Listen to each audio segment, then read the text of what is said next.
Hi, my name is Kate McMahon, and I manage outreach and community services here at Cape Media Center.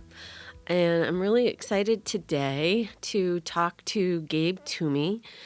Gabe is one of our summer interns, and I would like to spend just a few minutes talking about how Gabe ended up here with an internship at the Media Center. First of all, Gabe, welcome. Thank you for having me. It's nice to be on the podcast. I'm really looking forward to having you here this summer and the work that you're going to do individually as well as with the team. Before we start, real quick, I just want to say 3 sentences about our internships. Mhm. We intern with college students in the summer.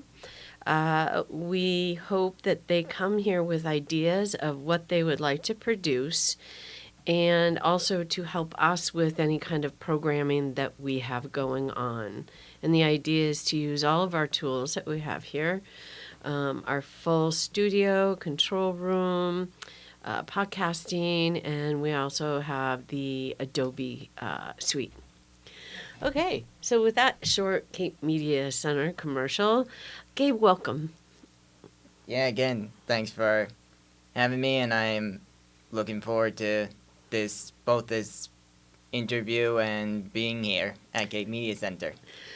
So, Gabe, if you don't mind, can we start a ways back from where you are right now in your schooling? And I believe you shared with me that you got involved in audio and video production when you were in high school. Is that right? That is true. I mean, I sort of developed an interest in filmmaking before that, but high school was when I really started to get to do it. Cause my high school had one film teacher who taught a bunch of different film classes. So almost every year of high school, I made sure to get a class with him, and so yeah, I over the course of those years of high school, I did a lot of different projects. So, was there a class in high school, or was there something else that led you to determine that you would like to study this at higher education level? I guess you could say that one thing that sort of really got me going with film production and all that was actually a graphic design class in 8th grade where we made a movie post. You make your own movie poster. You don't work on a movie poster all together as a group. You make your own individually, and then you have to come up with a short story for it. So I did that, and I liked writing the story. So I felt like, maybe I could continue to do that. And so ever since that class, I've written lots of different stories. Yeah, I think you've actually shared some with Jamie and I, and yes, I think I finished two, and I very much enjoyed them. But the list was maybe 10 that you sent to us? Eight? About that, yeah, but I have lots more that are handwritten. And actually, last year in junior year of college, I took a pre-production class which introduced me to Final Draft, which is an app that writes things in screenplay format. And so ever since then, I have also started to type up my stories in the screenplay format because I knew eventually I would have to do that, but I was worried that if I did it on Google Docs or Mm-hmm. Microsoft Word, it wouldn't look as good. But then when I got introduced to Final Draft, I was like, oh, this is perfect. This is exactly what I'm looking for. So ever since then, I've been typing up my stories into screenplays, and I actually have been still writing my stories because I do them handwritten. I don't type my stories originally, but yeah, I have. I'm currently writing my new one. With I'm currently writing a new story, which is um, a murder mystery, and and my grandmother pitched me an idea of like of doing like your own like semi autobiographical story. So I'm like saving that for like last. Oh, that's a good idea. That's a really good idea. We've actually had interns in the past who have talked to their family about funny stories that they share, things that they remember from when they were young. And Jamie, I don't know if he's shared with you, he runs a class called Legacy Film Fest, which he's also done with podcasting equipment, where he teaches people at the Councils on Active Living how to do storytelling. And they create a story from some time in their life and then record it either in our studio or as a podcast. And that is really super popular. And people really tend to like podcasting more, perhaps because it's different, new. I really don't know. Mm. So, for this summer, you've been here for a little bit, you've gotten some training, and now we're talking about some of your projects. And I thought we had a great conversation today. Will you please share what your first project will be here? Yeah. So when I was in high school, as one of the film classes, we did a thing called GHS TV where we pretended to make our own like news slash TV station for the school that like talks about things that are happening at not just our high school but also our school community and the town of Greenfield, Massachusetts, where I'm from, at large. We would sometimes post it on YouTube.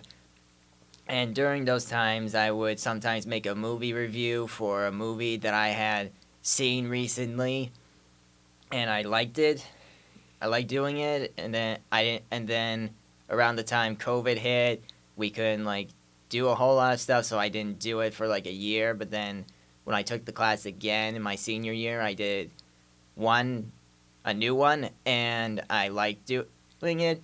And so when I heard that I would be producing my own content here, I thought, well, maybe I could start those movie reviews up again. So I'm going to be doing that again pretty soon. Yeah, that'll be great. That'll be a lot of fun. And then one of the other things, and I know it's too early to share any details, but we'll have a new volunteer starting next Tuesday and another intern. So sometimes in the summertime, our interns and volunteers will come together and do a joint project. But it's a little too early to actually talk about that. So, couple other questions, Gabriel. Do you like animals? Do you have pets? I do have pets. I have 2 dogs, and my parents are divorced, so they live in separate houses. But I have 1 dog at each house. One, my dad got his dog first. She's a big dog, but she has 3 legs. She got one surgically removed, but she's able to walk with just the 3. And then literally at the beginning of COVID, my mom got like a poodle mixed dog. He's a smaller dog. So, yeah, that's how that happened. My stepmom used to have 2 cats, but they passed away, and honestly, I am not a cat person. So, I'm not either, and that might have something to do with the fact that I'm actually allergic to them.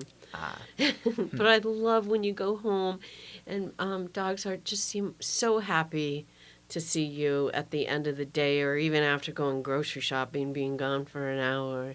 yeah, but then there's the thing with like dogs. Sometimes when people walk by the street, they're just like barking their heads off. Especially with my mom's dog, like he'll hear there's it will sound like there's nothing being heard, but he will pick up something and he'll just like go up to the window and like bark his little head off.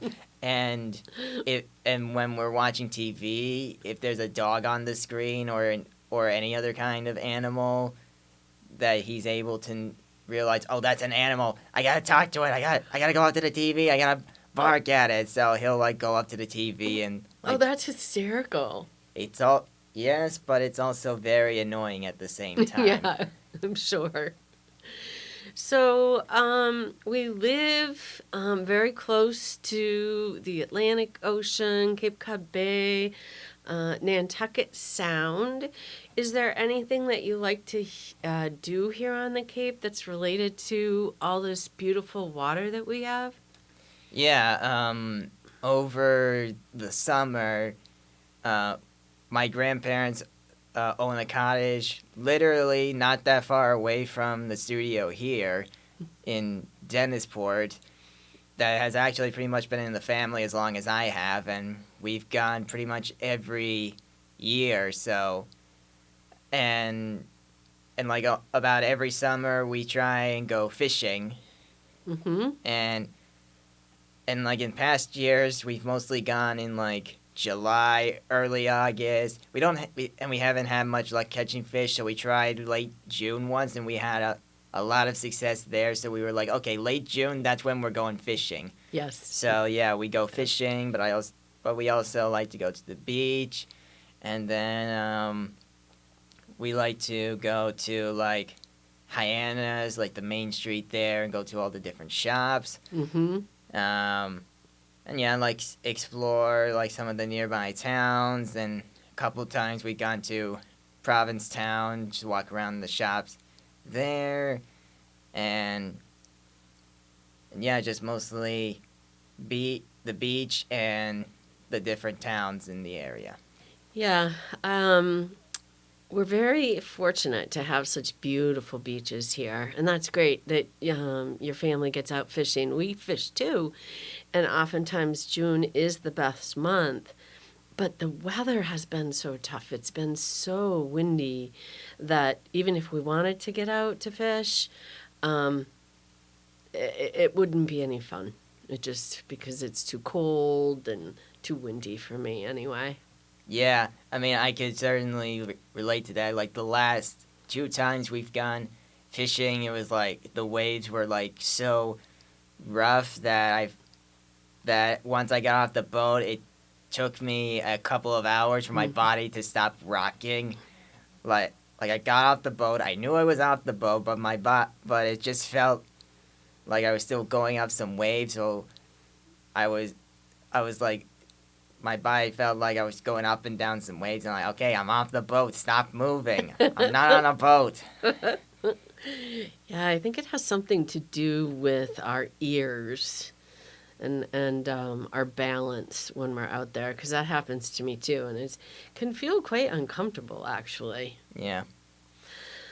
Um, Gabriel, it's been great talking to you. What would be really fun for me when we get closer to the end of your internship here at the Media Center, that we get on here again and talk about all the fun stuff and good stuff you have accomplished.